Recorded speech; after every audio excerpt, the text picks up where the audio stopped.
some updates on the new California garden, some harvests we made this month, some cool new gardening products. All this and more in today's episode of California Gardening. So let's begin with the progress of the new California garden.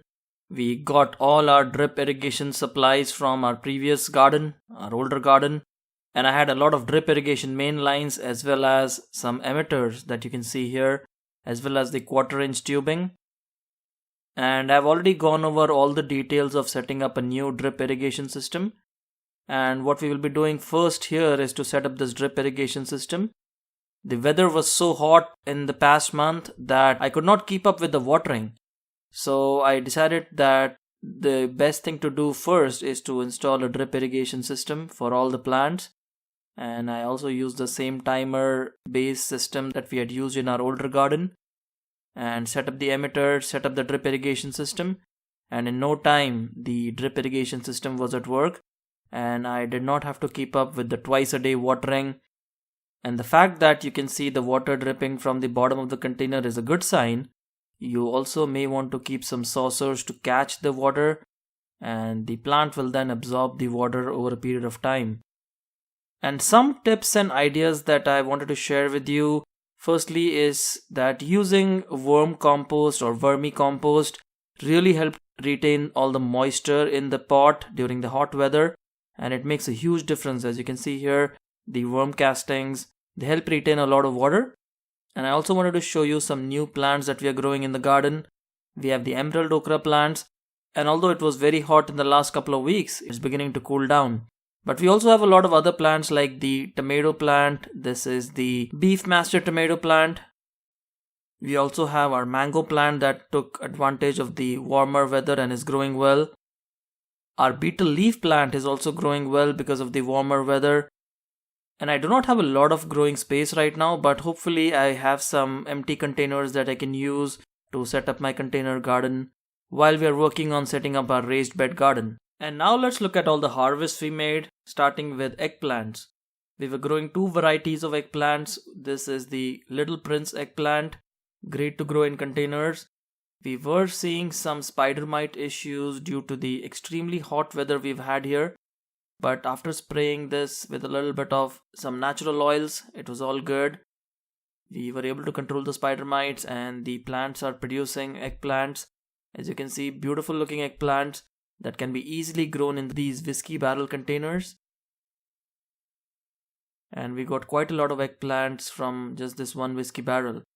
Now we were also growing the amethyst eggplant, and this is the lighter colored amethyst colored eggplants that we were growing in the whiskey barrel container as well. And this was also quite a productive plant, yielding a lot of amethyst colored eggplants and was quite a vigorous grower.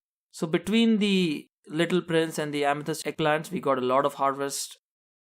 Moving on to peppers, we were able to harvest the alter ego pepper that we have been growing in this whiskey barrel container.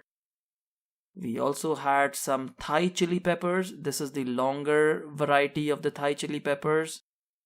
They are quite hot. And this was just growing in a 5-gallon container that was set up on the drip irrigation line as well. And these are quite good and very hot peppers.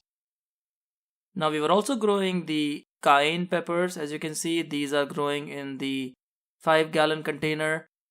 The cayenne peppers are also quite hot. Sometimes as hot as the Thai chili peppers, but extremely nice peppers to grow in your home garden. And we had overwintered this plant, if you remember, from our previous garden, and we moved it into a container, and it's still producing a lot of peppers. That just goes to show you how vigorous this pepper variety is. And we had some other pepper varieties as well. As you can see, this was the other Thai pepper variety that was growing in a container, which we had moved into a greenhouse, and then eventually now it's out in the open in its own 5-gallon container and is also yielding a lot of peppers, as you can see.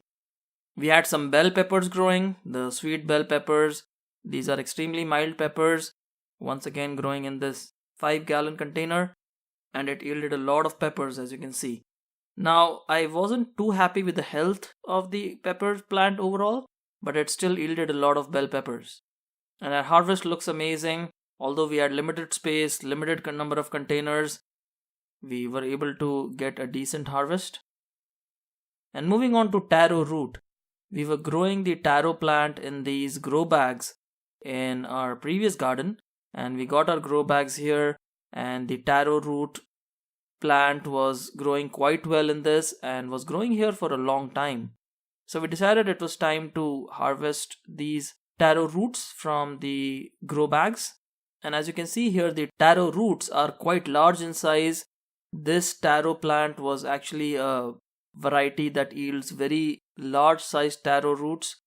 And as you can see here, the main plant itself has such a huge root ball. And I will try to replant this root ball into another plant. But as you can see, the harvest, that looks amazing. We were able to get quite a lot of taro root from one grow bag. And now let's look at some gardening products around you. At my local Home Depot, I saw these corner tanks. And these are supposed to be for water. They are used in farms for water for livestock. But I also thought this would be a great galvanized raised bed. So I'm not sure how many of you have tried using this material as a raised bed. If you have, please let me know in the comments box below. But this seemed like an excellent solution for a raised bed. And although it's a tank, it's meant to store water for livestock as the purpose is. Galvanized metal raised beds are really good in quality. I've seen a lot of places using these raised beds. So let me know what you think. So there we have it, folks. That was our episode on the California garden for the month of September. If you like this video, do give us a thumbs up. If you have any questions or comments, put them in the comments box below. We'll see you again soon. Happy gardening.